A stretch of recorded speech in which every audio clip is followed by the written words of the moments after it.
जो अपने ऊपर फेंके गए पत्थरों से महल खड़ा कर लेता है वही बुद्धिमान कहलाने का हकदार होता है। एक मूर्ख आदमी अपने बुरे समय में यही सोचता है कि भाग्य ने उसके साथ ये कैसी लीला रच दी, और वहीं पर बुद्धिमान आदमी अपने बुरे समय को ही हथियार के रूप में इस्तेमाल करना जानता है। वो अपने बुरे समय को भी अवसर में बदल देता है। तो सबसे बड़ा डिफरेंस दोनों की सोच का होता है।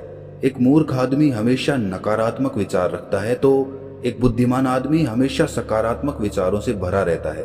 वो हमेशा बुरी परिस्थिति में भी सकारात्मक रवैया रखता है। मौसम खराब होने के कारण बिहार में एक बिल्डिंग गिर गई। बच्चों का स्कूल था वो। सभी लोगों को बड़ा दुख हुआ। उन्हें ये चिंता थी कि अब बच्चे स्कूल में पढ़ाई कहाँ पे करेंगे। सबने मिलकर इस घटना की खूब निंदा की, खूब अफसोस जताया। सबने कहा कि जो हुआ वो बिल्कुल भी अच्छा नहीं हुआ, वो हमारे बच्चों के भविष्य के लिए बिल्कुल भी ठीक नहीं होगा। एक तरफ सब लोग नकारात्मक बातें कर रहे थे, तो दूसरी तरफ स्कूल की प्रिंसिपल ने सबको समझाया कि ये बिल्डिंग गिर गई तो अच्छा ही हुआ। अब इस पुरानी बिल्डिंग के गिर जाने के फलस्वरूप हम एक नई बिल्डिंग बनाएंगे। अच्छी बात यह है कि किसी भी बच्चे को कोई चोट नहीं पहुंची, और ये कितनी खुशी की बात है। उस समय हो सकता था स्कूल में बच्चे पढ़ रहे होते तो ये बिल्डिंग गिर जाती और बहुत सारे बच्चों की डेथ हो सकती थी, लेकिन वो बिल्डिंग ऐसे समय पर गिरी जब वहां पर कोई बच्चा मौजूद नहीं था। और अच्छी बात ये होगी कि अब पुरानी बिल्डिंग के बदले में नई बिल्डिंग तैयार हो पाएगी। भाई, किसी भी सिचुएशन पर सोचने के दो नजरिए हो सकते हैं, सकारात्मक और नकारात्मक।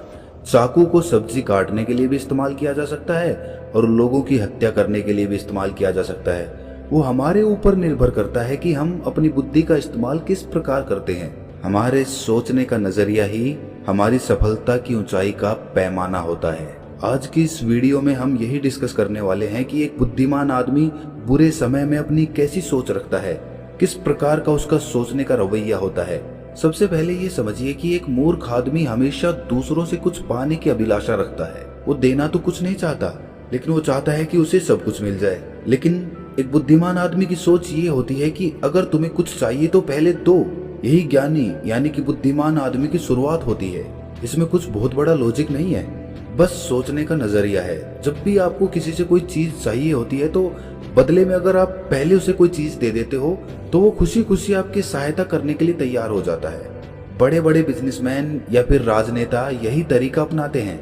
वो समय समय पर जिन लोगों की उनको जरूरत होती है उनके पास गिफ्ट यानी कि उपहार भेजते रहते हैं। जब भी कोई फेस्टिवल आता है, कोई उत्सव आता है, तो वो उनके पास कोई गिफ्ट भेजकर अपना प्रेम जाहिर करने की कोशिश करते हैं। वो ऐसा इसीलिए करते हैं ताकि समय आने पर वो उनसे अपना काम निकलवा सके। कोई भी छोटा मोटा गिफ्ट, यहाँ तक कि एक छोटा सा गुलदस्ता भी आपके बड़े बड़े काम निकलवा सकता है। बस सामने वाले इंसान को ऐसा लगना चाहिए कि आप उसके बारे में सोचते हैं। उसे महसूस होना चाहिए कि वो आपके लिए एक महत्वपूर्ण इंसान है। और धीरे धीरे इन छोटी छोटी तरकीबों से आप किसी के भी दिल में अपनी जगह बना सकते हैं और समय आने पर अपना काम भी निकलवा सकते हैं। यही तो एक बुद्धिमान आदमी की पहचान होती है।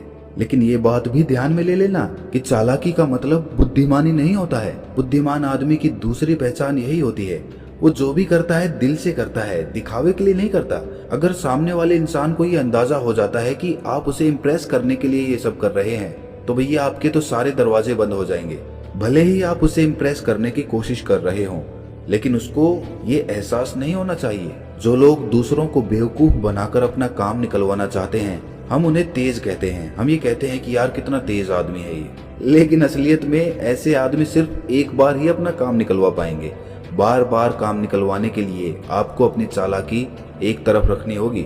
हो सकता है कि कोई चालाक आदमी कुछ दिनों के लिए किसी को बेवकूफ बनाकर अपना काम निकलवा ले, लेकिन कुछ दिनों के बाद जब उसकी चालाकी का पर्दाफाश होगा तो वो सभी की नजरों में नीचा गिर जाएगा। बड़ी कामयाबी के लिए जरूरी है कि आप अपना दिल साफ रखें, अपने सच्चे मन से काम करें। किसी को धोखा देने के लिए नहीं, बल्कि खुद ऊपर उठने के लिए काम करें। बुद्धिमान आदमी की तीसरी पहचान होती है कि बुद्धिमान आदमी अपने मन को, अपनी भावनाओं को अपने वश में रखता है, और वहीं पर एक मूर्ख आदमी अपने गुस्से को, अपने क्रोध को जोर जोर से जाहिर करता है, दिखाने की कोशिश करता है। एक बात तो आपको माननी ही होगी कि बुद्धिमान आदमी अपनी भावनाओं को अपने वश में रखता है, अपने मन को अपने काबू में रखता है। वो तत्काल अपनी भावनाओं के वशीभूत होकर ऐसे ही कुछ भी डिसीजन नहीं लेता है, बल्कि वो परिस्थिति को पूरी तरह से समझता है, उसका आकलन करता है, सोचता है उसके बारे में, और जब उसे उस परिस्थिति के परिणाम नजर आने लगते हैं तब कहीं जाकर वो कोई फैसला लेता है।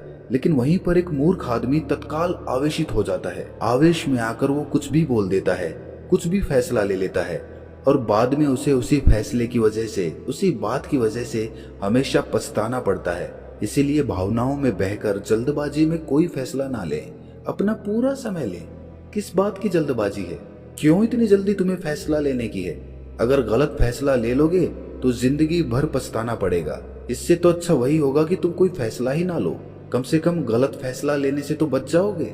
चौथी आदत जो एक बुद्धिमान आदमी के स्वभाव में पाई जाती है वो कुछ इस प्रकार है कि एक मूर्ख आदमी अपने आप को बुद्धिमान समझता रहता है, और वहीं पर एक बुद्धिमान आदमी अपने आप को मूर्ख ही समझता है, क्योंकि वो ये जानता है कि जीवन में सीखने का क्रम कभी खत्म नहीं होता। आप चाहे कितना ही सीख लें, कितना ही जान लें, लेकिन फिर भी कुछ ना कुछ जानना हमेशा बाकी रह जाता है, और एक बुद्धिमान आदमी इस बात को भली भांति समझता है। और वहीं पर इसके विपरीत एक मूर्ख आदमी खुद की जबान से खुद को बुद्धिमान कहता रहता है और दूसरों के बीच हास्य का पात्र बनता रहता है। इसीलिए अपने आप को कभी बुद्धिमान या ज्ञानी मत समझना, ये तुम्हारी सबसे बड़ी भूल कहलाएगी, सीखने के सारे रास्ते बंद कर देगी तुम्हारे लिए। पांचवी बात समझने की ये होती है कि बुद्धि की शक्ति उसके उपयोग में है, ना कि उसके विश्राम में। इसीलिए जितना हो सके अपनी बुद्धि को खर्च करने की कोशिश करो, उसे बचाकर मत रखो, वरना तो उसमें जंग लग जाएगा। अपने लिए जितनी हो सके उतनी कठिन परिस्थितियां पैदा करो, और फिर उन कठिन परिस्थितियों से बाहर निकलने के लिए अपनी बुद्धि का पूरी तरह से इस्तेमाल करो। उसको विश्राम मत दो। जितने दिन वो विश्राम में रहेगी उतनी ही वो मोटी होती चली जाएगी, और जितना ही तुम उसे खर्च करोगे उतनी ही वो पैनी होती चली जाएगी। देखिए, ये बात कोई नई नहीं है, लेकिन समय समय पर हम ये भूल जाते हैं। इसीलिए याद दिलाने के लिए मैं ऐसे पॉइंट्स आपके सामने लेकर आ रहा हूं जो है तो बहुत सिंपल, लेकिन उनकी डेप्थ, उनकी गहराई बहुत ज्यादा है। और ऐसे ही सिंपल सी हमारी छठी सीख है कि एक मूर्ख आदमी अपनी गलतियों से भी नहीं सीखता, वहीं पर एक साधारण आदमी गलती करके सीखता है, लेकिन एक बुद्धिमान आदमी दूसरों की गलतियां देखकर उसी से सीख ले लेता है। इसीलिए जितनी गहराई से तुम सामने वाले की गलतियां देख और सुन सकते हो, उतनी ही तुम्हारी बुद्धि अनुभवों से भरती हुई चली जाती है, और तुम अपने जीवन में गलत डिसीजंस लेने से बच जाते हो। एक बुद्धिमान आदमी हमेशा दूसरों के गुणों से सीखता है, उससे ईर्ष्या नहीं करता, उससे जलन नहीं करता, बल्कि वो उससे सीखने की कोशिश करता है। और वहीं पर एक मूर्ख आदमी जब दूसरों के गुणों को देखता है तो वो ईर्ष्या से भर जाता है, जलन से भर जाता है, हमेशा अपने अंदर ही अंदर जलता रहता है और खुद ही दुखी होता रहता है, क्योंकि ईर्ष्या दूसरे को नहीं जलाती, वो ऐसी आग है जो अपने ही अंदर आग पैदा करती है।